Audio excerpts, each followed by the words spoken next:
Southeast Asia is undoubtedly one of the key battlefields of the Cold War, and the majority of us are probably familiar with the major themes, ideas, and general impressions of that war. But I am also willing to bet that most of that information from many of you is localized to a time period somewhere between 1965 and 1972, when the United States was heavily deployed and engaged in the region. Far fewer people are aware of the details of the war that was fought immediately prior to this, where the Vietnamese people looked to shake off the yoke of French colonialism after the end of the Second World War. I'm your host David, and today we are going to pick up where we left off in our last episode on Vietnam in August of 1945 in Hanoi, and we take a look at the First Indochina War. This is the Cold War.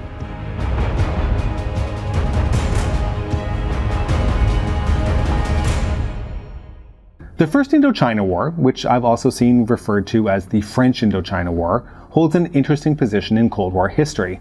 Like all historical events, it rose from the conditions before it and set the stage for what was to come after, but it also marked not only the start of 30 years of nearly unbroken warfare, but included most of the hallmarks of Cold War conflicts, from ideological and class struggle to decolonization to proxy war, and even the threat of nuclear conflict. This is best summed up by historian Christopher Gosha, who writes, quote, "The complexity of the French Indochina War is mind-boggling. It was not one conflagration, but a series of several: a war of colonial reconquest, an armed struggle for national liberation, a civil war amongst Vietnamese, a conventional showdown between professional armies, an often victorious contest for administrative control of the countryside known as pacification, the scene of intense urban violence at the start, and by the end, the site of class warfare of the communist kind." I'd like to include here a quick note about terminology. I will be using place names that are most familiar to the time period unless otherwise noted. This is going to mean that I will refer to Saigon instead of Ho Chi Minh City, and I will be using Tonkin and Cochin China, for example, when appropriate. We should also keep in mind that the states of North Vietnam and South Vietnam did not exist at this time, and I will ask viewers to not necessarily conflate the use of South with a small s and the North with a small n as being the equivalent of those two states that would emerge after the Geneva Peace Accords in 1954.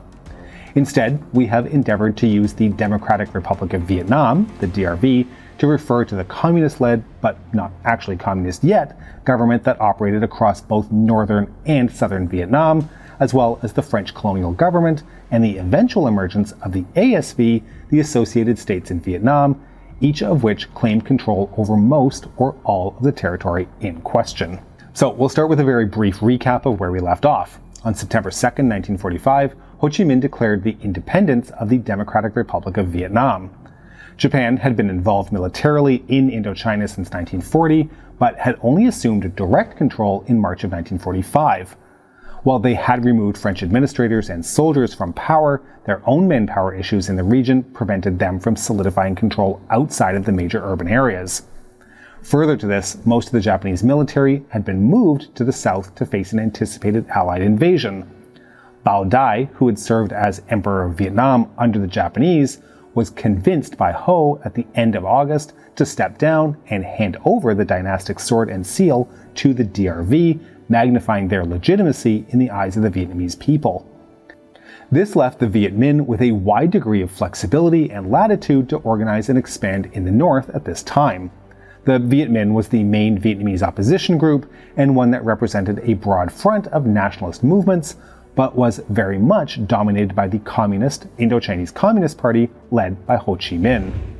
Internationally, and little known to the Vietnamese, the Big Three, the United States, Great Britain, and the Soviet Union, had agreed at Potsdam in the summer of 1945 that despite prior calls for a roadmap to Vietnamese independence, Indochina was to be restored as a French colony. Since French reoccupation forces were nowhere near ready to reassert their presence in the region, Chiang Kai-shek's Chinese forces would occupy the northern portion of Indochina, and British forces would occupy the south, divided at the 16th parallel. This was necessary in order to accept the surrender of Japanese forces and then maintain order pending the return of the French. The suddenness of the Japanese surrender, however, meant that none of these forces were prepared to move. The delay allowed the Viet Minh to move out of their rural strongholds and into positions of control in cities like Hanoi, Saigon, and Hue. Ho and the DRV leadership, knowing the precarious position they were in, were reaching out to foreign powers to advocate for their own independence. Ho's goal was, in the words of historian David Marr, quote, to build a DRVN state that could credibly promote Vietnamese independence on the global stage. What this really meant, of course, was finding support to keep the French from coming back to Vietnam. Soviet support was not forthcoming, the result of their own preoccupation with rebuilding their own war-shattered country, as well as consolidating power over what were to become the Soviet satellite states in East and Central Europe. Additionally, Stalin had no trust in Ho, as he felt his nationalist convictions were much stronger than his communist convictions. Republican China, for its part, was far too busy with its own civil struggle against the communists to be able to make a long-term commitment to Vietnam. Besides that, Ho had an almost instinctive distrust of China, fearing they would show up and then just not go home again. This then, for Ho Chi Minh, largely left the United States as the nation it wanted to bring on side to support his newly independent nation. And had FDR not died in April of that year, he may have found a sympathetic ear, as Roosevelt had casually advocated for a Vietnamese trusteeship to be established to guide Vietnam to full independence. Truman, however, had little international experience and had even less interest in Indochina. He had experienced advisors on the ground in Hanoi, chief among them Major Archimedes Patty of the OSS, who had been working with Ho since April of 1945, coordinating intelligence gathering for the Americans. Patty not only provided some assistance to Ho in drafting the new constitution of the DRV, but also wrote assessments to Truman indicating that it would be impossible for France to reassert pre-1940 levels of control over the region again. Truman ignored the letters, as his concern lay in ensuring that France remained a strong player in Europe, able and willing to ward off the threat posed by the Soviet Union. This meant ensuring the restoration of her colonies to allow France to rebuild. Ho was on his own. Chinese troops had begun to move into Tonkin by the end of August, prompting the Viet Minh to halt its purge of Vietnamese nationalist groups, which it had initiated after the Japanese surrender. Ho had some severe doubts about China's intentions, including what the nature of the relationship to the returning French would be. What Ho found in the Chinese commander, General Liu Han, however, was a more sympathetic figure to the Vietnamese cause. The Chinese occupation army worked to disarm the French colon, the French colonists who had stayed through the Japanese occupation, while at the same time trying to ensure that the Vietnamese remained armed. The situation in Cochin, China, however, was quite different from the north. The British-led occupation forces there found a far more fractured political environment. As we've discussed before, the Viet Minh position in the south was far less secure following the failed insurrection attempt in 1940. The communist movement in the south was also split, with a good amount of support for the Trotskyites. Also competing for influence were two syncretic religious sects, the Cao Dai and the Hoa Hao. And then there were the various other nationalist Vietnamese groups who did not want a return of the French, but equally weren't interested in communism. Into this environment, British colonial troops, mostly Gurkhas and Muslim troops from Punjab and Hyderabad, began to arrive and immediately set to work to ease the return of the French. This included their intended goal of disarming the Japanese, but they also worked to disarm the Vietnamese. The British commander, General Douglas Gracie, refused to even meet with the Viet Minh representatives. Instead, Gracie worked to free any imprisoned French soldiers, as well as arm the French colonne. On September 23rd, a French-led but British-supported coup was conducted in Cochin, China, ousting the Viet Minh officials who had been nominally in charge in Saigon since the Japanese surrender. An orgy of violence against the Vietnamese erupted as a result, with the French looking to vent their anger. In response, the Vietnamese enacted a general strike and then engaged in an anti-French pogrom of their own. Estimates over the number of dead vary, with some exaggerated claims in the hundreds, but with the actual number somewhere between 30 and 90. The Hérault massacre, as it has become known, is considered by some historians as the start of the Vietnamese War of Liberation against France. As a side note, it was at the end of this massacre that the Americans suffered what can be considered their first casualty in Vietnam. Lieutenant Colonel Peter Dewey, an OSS operative who had been ordered to leave Indochina, was killed in a roadside ambush by Viet Minh soldiers manning a checkpoint as Dewey was returning to Saigon from Tan Son Nhut Airport after his aircraft had failed to arrive. His final report, somewhat prophetically, included this assessment: Cochin China is burning, the French and the British are finished here, and we, the United States, ought to clear out of Southeast Asia. Of course, these occupations in both the north and the south were temporary. French troops began arriving in Cochin China by the start of October 1945 under the command of General Philippe Leclerc, and with the assistance of Japanese soldiers who were rearmed for the purpose, Saigon was secured and a process of expanding control outwards from there was begun, a process that was augmented by increasing numbers of French forces. By December of 1945, most of Indochina below the 16th parallel was once again under French colonial control. But this is when the hollowness of French power began to show. They controlled urban areas and the roads between them, but their influence beyond that was chimeric at best. French control was wide, but only an inch deep. The aim of French occupation thus came into question. Leclerc saw his mission as one of restoring order and stability so that negotiations could be conducted. However, de Gaulle in Paris and Thierry d'Argenlieu, the senior civilian representative in Indochina and nominally Leclerc's superior, had given orders that there was to be no compromise and France would only accept full control. Leclerc advised against this, understanding the strength of Vietnamese nationalism. One does not kill ideas with bullets. In Hanoi, Ho Chi Minh watched these events rolling out across the south and understood that the French would not stop at the 16th parallel, and understood that a negotiated settlement needed to be arrived at while the Chinese occupation forces still remained in the north, acting as a block to the advancing French. In order to mollify and keep on side a nervous population, the DRV implemented sweeping tax reforms, including a removal of the head tax, as well as on small land holdings. They avoided any sweeping land reform measures, but mandated an 8-hour workday and rolled out a major literacy campaign across the DRV.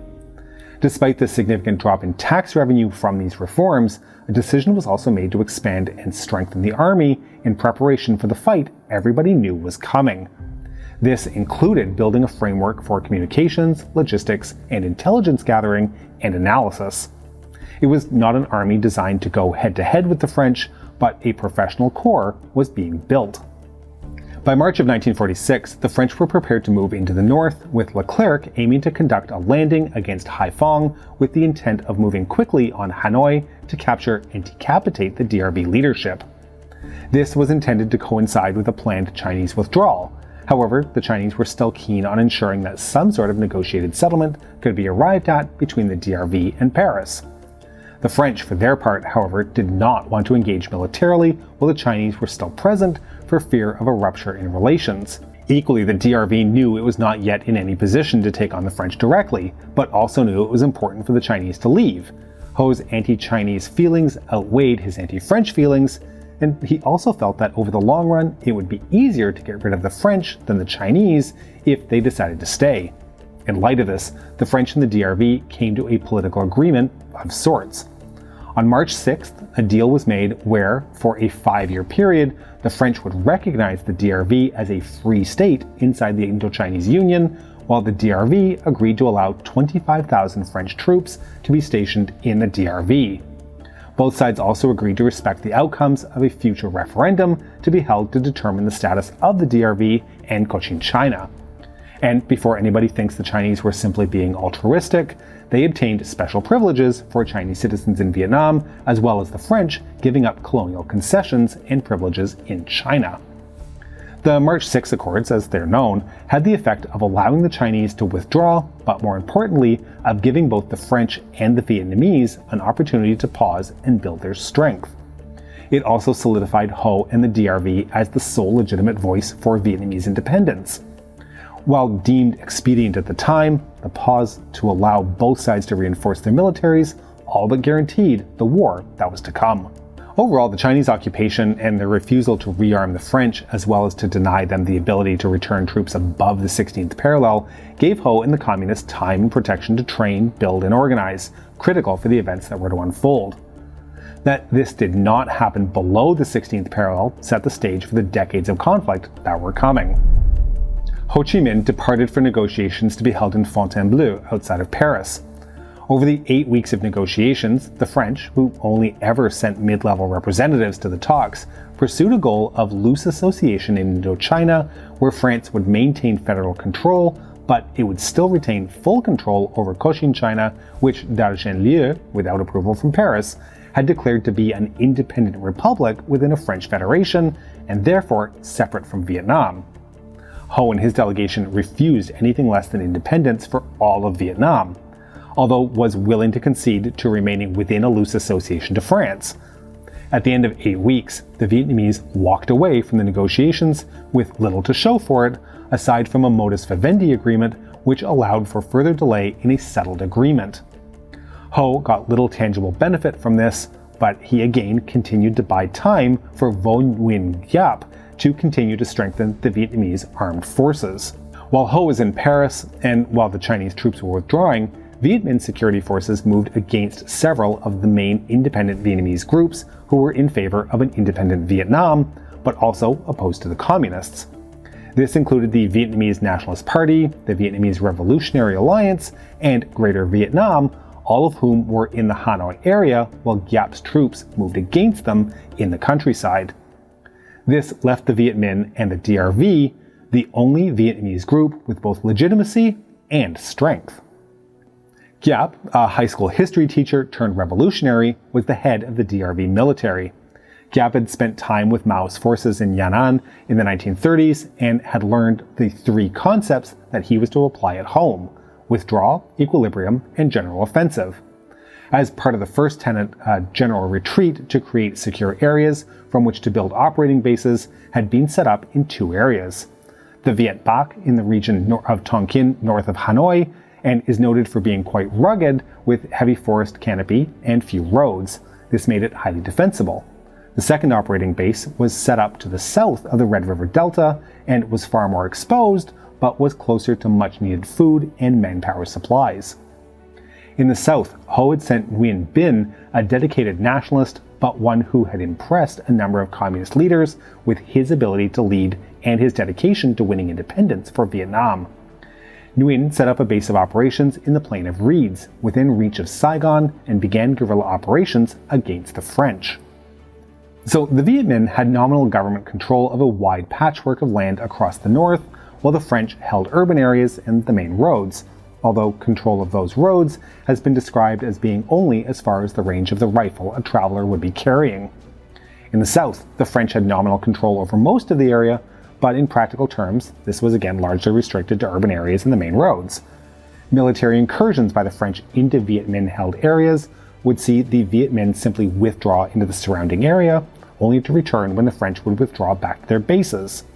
Think of it like trying to use a broom to deal with a slow water leak onto a floor. As long as you're sweeping and pushing the water away, the floor remains okay. But as soon as you stop to take a break, the water simply comes back again. We should all keep this in mind as we move forward with this Vietnam series, as this defines the general flow of combat operations in Vietnam for decades under both the French and then the Americans. By the end of 1946, French power was being eroded in Cochin China, and the Viet Minh were consolidating themselves in Tonkin.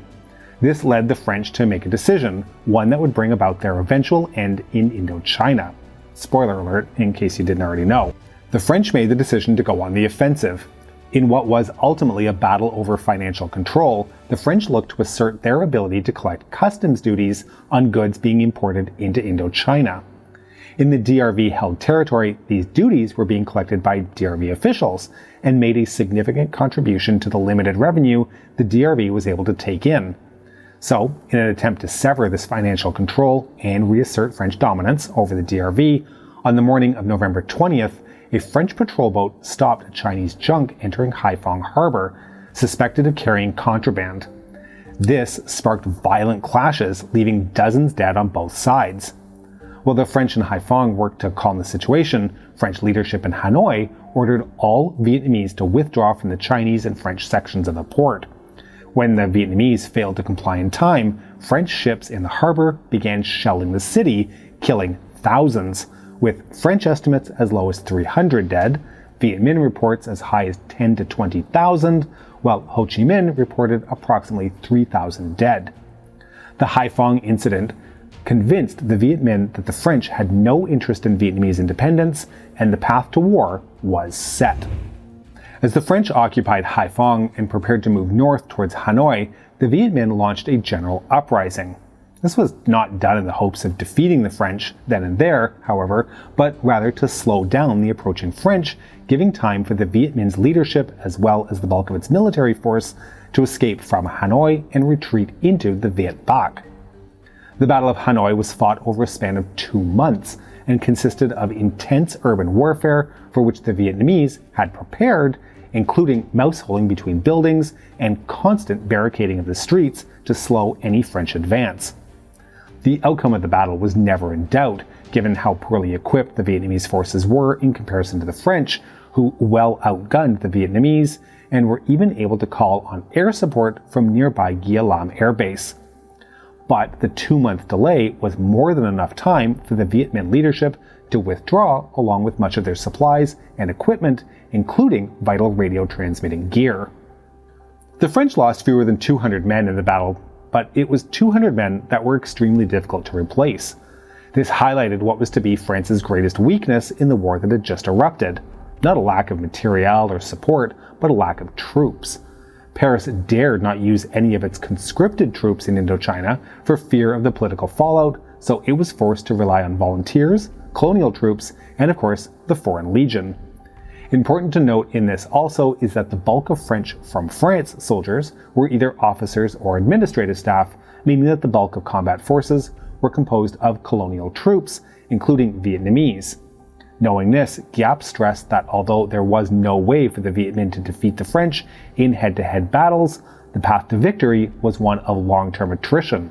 They would bleed France until they left. So 1947 became a year of preparation, a year of strategic defense. Giap largely kept his main force in the Viet Bac, training and getting them ready for operations. French operations against them were relatively easy to counter, as not only could the Viet Minh forces count on the overwhelming support of the rural population, but they were also able to take advantage of Vietnam's poor road system.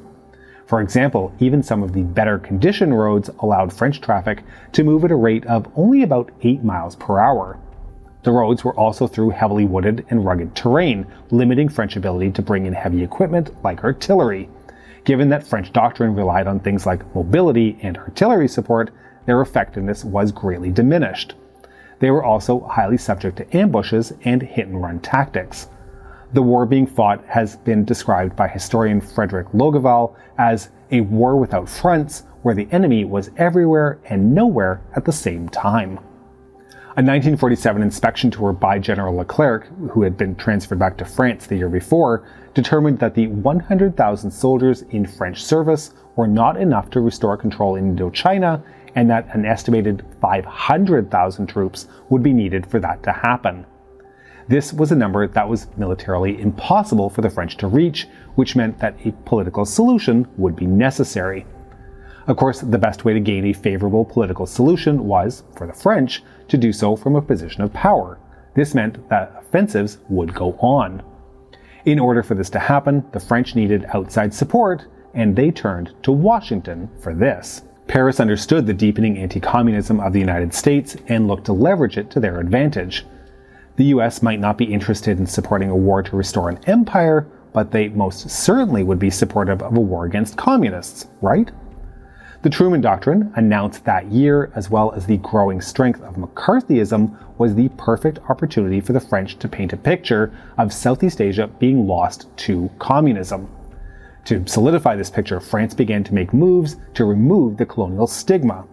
Convinced that the average Vietnamese peasant only wanted a return to the French peace, they looked to find a pliant Vietnamese leader that could be used to unite non-communist nationalist Vietnamese groups and turn the war from a colonial war into a civil war against communism. Bao Dai, the former emperor, was the obvious choice for this, as he already had support from multiple groups, including the Dai Viet, the NVQDD, some of the Cao Dai and Hao, and even the Catholic minority. Bao Dai was reluctant to accept, however, as he wanted a fully independent Vietnam rather than the federal agreement that Paris was proposing, whereby they kept control of foreign affairs, finances, and military matters. France continued military operations in the meantime, including Operation Lea, a significant ground operation in support of an airborne drop into the Viet Bac with the aim of capturing the Viet Minh leadership, including Ho Chi Minh. The late 1947 operation was almost successful in this regard, with Ho and others escaping their headquarters only minutes ahead of the French soldiers. The ground operation in support of the airborne assault quickly foundered on the Vietnamese roads, and France's hope of a quick resolution yet again vanished into the wind. Immediately following Operation Lea, the French initiated Operation Ceinture, its Operation Belt, intended to tighten and squeeze the area north of Hanoi. Giap refused to give combat, and his troops dispersed through the French lines. The same old story, and one that was to repeat over the coming decades. Despite this, the French still felt they had the upper hand and continued their strategy through 1948. It was at this time that Bao Dai signed an agreement to head a Vietnamese government, with France still in control of military, financial, and foreign affairs. With that, the French had their alternative to Ho Chi Minh in the DRV, but it was a lame duck government, and the Vietnamese people knew it. It has even been suggested that its creation fostered even greater support for the DRV. Militarily, the French looked to hold the territory they had, but the constant ambushes and guerrilla attacks were slowly bleeding them as the DRV intended. 1949 was the year things really began to change. That was the year that Mao's Chinese communists emerged triumphant in their civil war, providing a major ally and support system right on the DRV's borders. It was also the year, in March, that the Élysée Accords were signed, creating an autonomous Vietnam as an associated state within the French Union, led by Bao Dai. While the Vietnamese knew what was up, combined with the loss of China, it was enough for the Americans to begin changing their stance. Washington knew that Bao Dai was not likely to succeed, but it was felt the price of doing nothing was even greater, especially as Truman's Democrats were domestically being accused of being soft on communism. American attention turned to Southeast Asia, and a new chapter of the Cold War was about to begin. So we can already see threads developing that are going to run through our coverage of the wars in Southeast Asia. Traditional Western military doctrine of mobility and firepower, facing off against a weaker force using hit-and-run tactics, and able to simply not engage if things were unfavorable. We can see the need for a political solution, but politicians demand favorable military conditions in order to negotiate from a position of strength, allowing the fighting to drag out. And we can see the growing international dynamic where local actors looked for more powerful benefactors outside the region to provide support in order to gain victory. We are going to continue this series on the First Indochina War shortly, looking at how all of these factors combined, setting the stage for France's eventual and somewhat surprising defeat in the region, but leading to a superpower becoming directly involved. We hope you've enjoyed this episode, and to make sure you don't miss our future work, please make sure you subscribe to our channel and have pressed the bell button, which really just wants independence from the damned algorithm. Please consider supporting us on Patreon at patreon.com/thecoldwar or through YouTube membership. We can be reached via email at thecoldwarchannel@gmail.com. This is the Cold War Channel, and as we think about the Cold War, please remember that history is shades of gray and rarely black and white.